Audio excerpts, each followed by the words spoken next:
It's time for all your local high school football scores and highlights. It's Touchdown Friday Night with Kenny Hawkins and Jesse Kroll. Sponsored locally by Food City, HMG Orthopedics and Sports Medicine, Champion Chevrolet, Subway, and the UPS Store. It's Touchdown Friday Night. Hello, everybody, and welcome to Touchdown Friday Night, the first one of the season. I'm Kenny Hawkins, along with my new partner in crime, Jesse Kroll, all the way from Minnesota in his little red Corvette. Tonight we got 16 games on tap, but before we get this party started, here's Jesse with our Me Tractor Top Tackle. Jesse. Kenny, you know I love tackling, I love popcorn, and I love wrestling. So we got a good combo of that. We don't have the popcorn, we definitely have wrestling and tackling here. It's going to come from the Salt Lakes Johnson County game. Nate Rice, not only does he pursue, but he finishes right there. He's looking like the Ultimate Warrior, Hulk Hogan, your favorite wrestlers. That's it. Got to look right there, suplex right there. Now, if he doesn't go out for wrestling, coach has got to be looking at him, getting him on the mat for that one. That's a takedown right now. You said him from Minnesota, covered a lot of wrestling while I was in Iowa, and honestly, that'd be 3 points right there for that kid.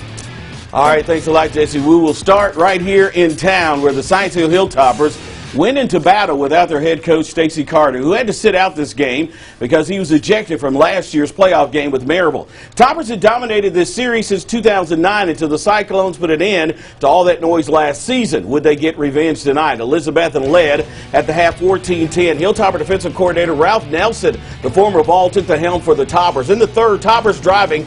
Connor Batchelor throws deep down the sideline, but the Cyclones' Cade Maupin is there with a one-handed pick to stop the drive. Cyclones make them pay for the INT.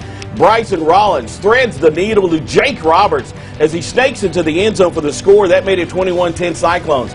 After a Hilltopper field goal, Cyclones answer again. This time Rollins on the handoff around the end. He'll go all the way in for the touchdown to extend the lead to 28-13. And for the second year in a row, the Cyclones, this time at Kermit Stadium, went on to win over Science Hill 28-20. It's huge, you know, I mean, especially the big rivalry between Elizabeth and Science Hill, and just the win like that with the, you know, just how we came out and we just gave it to them. Our team's on a mission, you know, there's a hole in our armor, we realize.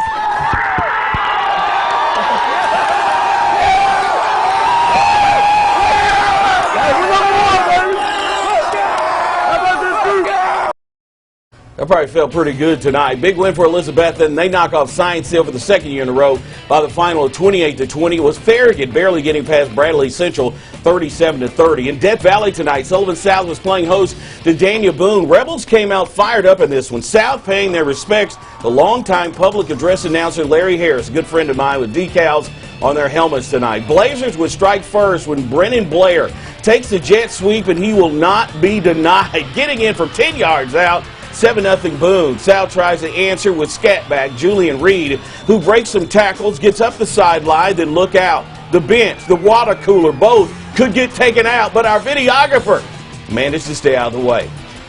That's always good. We just worried about the camera anyway. Then something you will see a lot this year. Boone's Charlie Cole just bulldozing defenders as he breaks away. Goodbye. 47 yards for the touchdown to give the Blazers a 14-0 lead. I was a little fast enough. As we go to the board, Daniel Boone went on to win tonight over South 30-6. In Washington County tonight, the David Crockett Pioneers hosting Ottawa, and the team's captains, well, they came out as one and all for one, or that's all in. My bad. If I could read there. All for win, all for one. There you go. We got to get the win. That's all for all. The Owls are on the 1 yard line and appear to be going in for an easy touchdown, but they put it on the ground.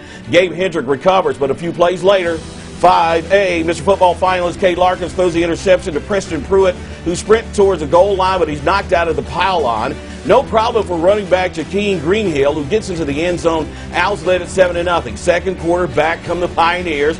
Brendan Reed, check this out, explodes up the middle, outruns everyone for the touchdown, and the Pioneers trail 7-6. Then just before the half, this is a Larkins we know, finds his favorite target, Dante Hackler. You're going to see a lot of that this year. He does the rest. 40 yards into the end zone. Crockett led 12-7. This game has been suspended because of the lightning. It was 19-16.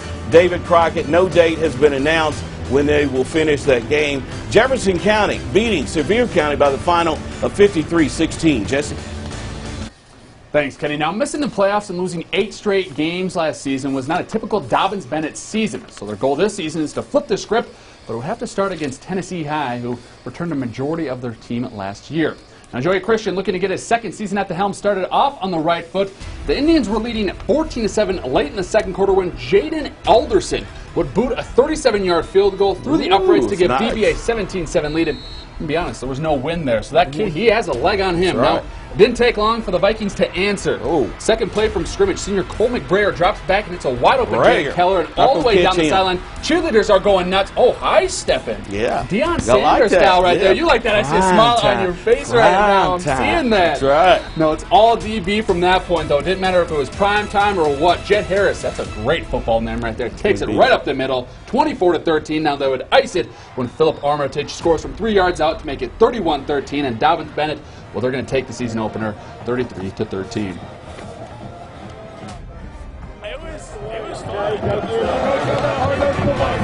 I had a blast. Whole team did a great job. Well, now we could start off with a few less penalties, but it's always good to get a good win. You know, our kids have worked so hard all winter, spring, and summer, so just so happy for them to get, you know, to get a little payoff for a lot of hard work right there. Now, Tennessee High is going to take down Dobbins-Bennett 33-13, and we do not have a final for that score, but I can promise you that much.